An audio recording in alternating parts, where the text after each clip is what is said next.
You have probably seen an email or an internet post about how weird and random English spelling seems to be.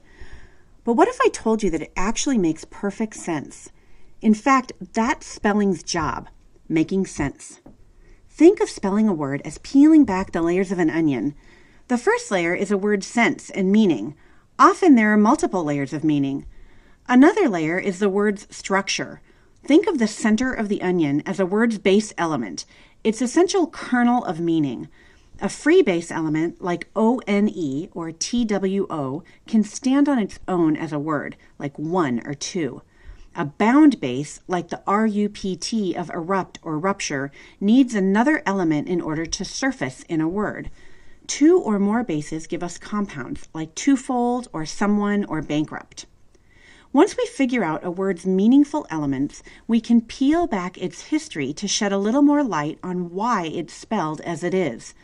The word to, for example, needs its W in order to mark its connection to words like twice, 12, 20, twin, and between. A word's history is another layer of the onion. With that understanding, let's investigate the word one. First, we need to check in with what it means. Unique, single, solitary. One's historical layers include its relatives only, once, 11, and even n, and any. But it's the morphological relatives, the ones that share the base O-N-E, that are really astonishing.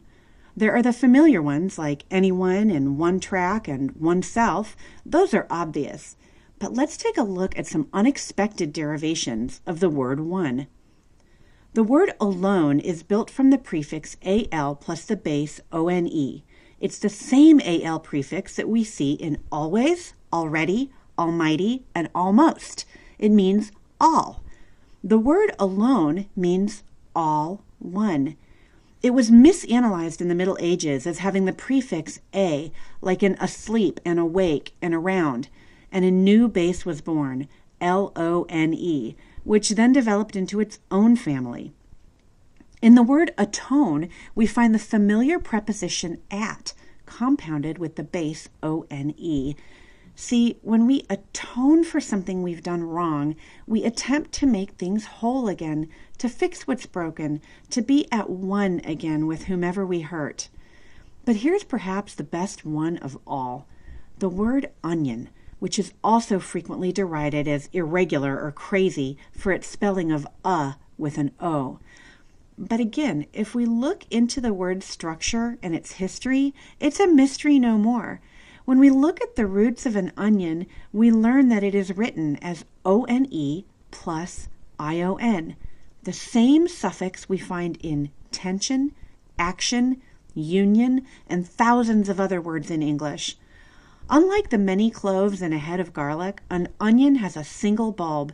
It is marked by the state or condition of oneness. Like an onion, English is one single writing system shared across time and space. Its structure and its history have many layers, and peeling them apart can really add flavor to our language and spice up our understanding.